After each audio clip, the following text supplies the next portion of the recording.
Today is Saturday, September 6th, 2025, and this is another Dharma talk for our Dharma study group. And the point I want to make is,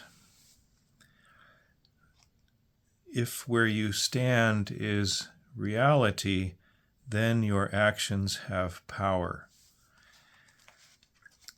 This is a line from the teachings of Yuanwu, Zen Letters. It's called Zen Letters, the teachings of Yuanwu. Now, Yuanwu was the author of the Blue Cliff Record, collection of koans. And he was one of the great Chinese masters, Zen master. He lived from 1063 to 1135. So in this book, he has, it's the Cleary brothers have translated this. It's a collection of letters, and it's a very nice text. And this is from the first letter of Yuanwu. And this line just jumped out. Therefore, if where you stand is reality, then your actions have power. This is so helpful in many ways. A lot of times in meditation, it's easy to get lost in emptiness. And then it can be very confusing.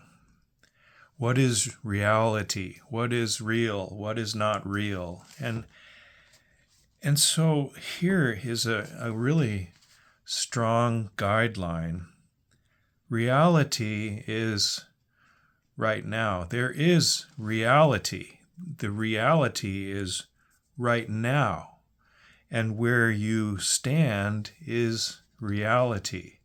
You see, so rather than getting all messed up and lost in thoughts and ideas and concepts and delusions and the past, thinking about the past and what happened, or getting worried about the future, and so many concepts and ideas, and then it gets very confusing. What is real? What is not real? Well, right now, reality, right now, is real. So I want to talk a bit about this, and I've got a few other texts here I want to share with you. Looking back at Stephen Levine's book, A Gradual Awakening, and Stephen Levine published this book in, what year was that? 1979. And then it was republished in 1989. He was a really important teacher. He was friends with Ram Dass. He was friends with Jack Kornfield. He was friends with Lex Gillen. And part of that whole generation of teachers, and Lex is still teaching, by the way, and so is Jack Kornfield. But anyway, I'm digressing. Staying on this theme of right now is reality. In the 14th chapter, Levine has a couple paragraphs I think are helpful. And this is called Snaring Enlightenment. You know, enlightenment is such a big word. What is enlightenment? Well, he says, sometimes we're so busy meditating we can't see the truth. We're so full of skillful means, ways of capturing the light, that we obstruct our natural wisdom with all our doing. Enlightenment is synonymous with the ability simply to be present, to be in the moment with no attachments anywhere else, with our whole life right here, right now.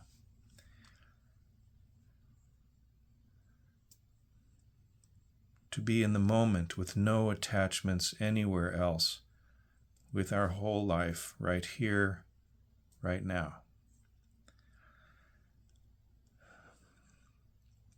He goes on to say, we sit in meditation for an hour, but how much of that hour are we just sitting? How much are we thinking about how to sit instead of just sitting? How much of the time are we lost in the thinking mind? To be able to just sit, to just be, is so often very difficult. Most of our lives we've been encouraged to be elsewhere in plans and strategies. So this brings me to the next text I wanted to share with you, and this is something that I read when I was 19 years old. For the first time, I had a taste of this.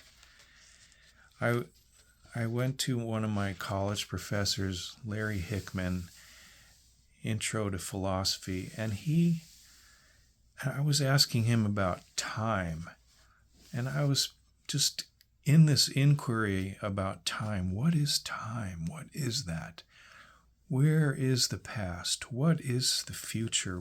Is it real? What is real?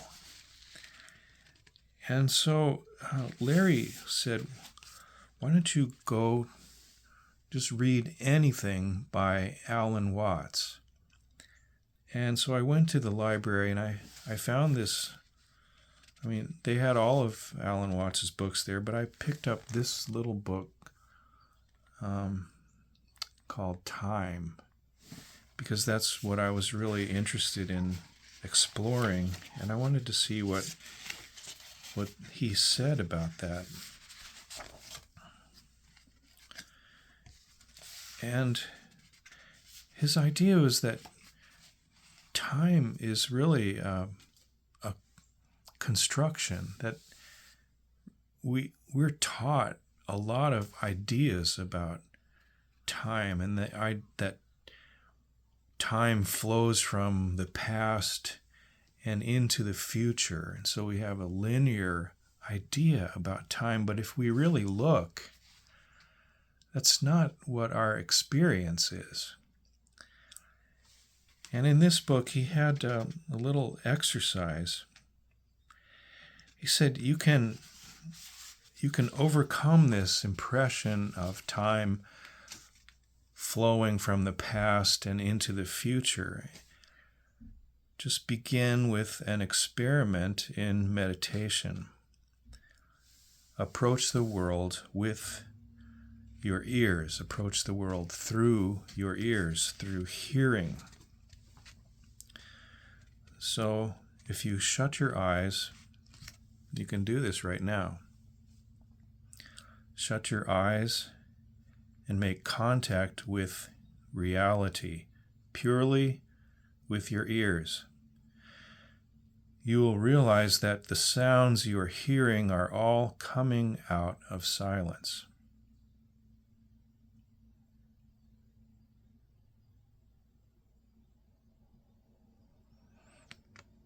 Just notice.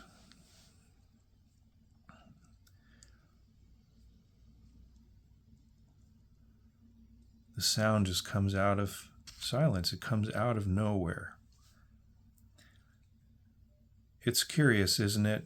He writes, because you hear all the realities, the sounds suddenly coming out of nothing.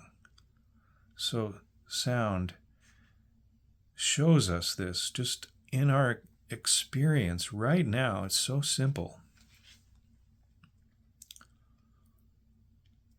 Whatever the sound is, you just notice a car driving by on the street. It comes out of nowhere, and then it disappears. Or a dog barking, or people talking. The sound just comes out of silence. You don't see any reason for them to begin. They just appear, and then they echo away through the corridors of the mind, which we call memory. So there's not some cause happening back in the past that creates this now. It's just now. And so Alan Watts has had this explanation. The course of time is really very much like the course of a ship in the ocean. The ship leaves a wake behind it, and the wake fades out and tells us where the ship has been in just the same way as the past and our memory of the past tells us what we have done. But as we go back into the past and we go back and back to prehistory, we can use all kinds of instruments and scientific methods for detecting what happened, but eventually we reach a point where all record of the past fades away in just the same way as the wake of a ship. And then he says, the important thing to remember in this illustration is that the wake doesn't drive the ship any more than the tail wags the dog. The power, the source of the wake, is always in the ship itself, which represents the present. The wake doesn't drive the ship. The power is in the ship itself, in the present moment. So there it is. This is, if you really get this, it can change everything. We're not driven by our past. There is no past. It's simply a concept. This right here, that's it. And so what do you want to do today? You're free. Freedom is right here. The ship drives, the power is in the ship. And so just going back to the Zen Letters statement, if where you stand is reality, then your actions have power. Bring everything into right now, and your actions have power. That's reality. Okay, I hope you have a great day today.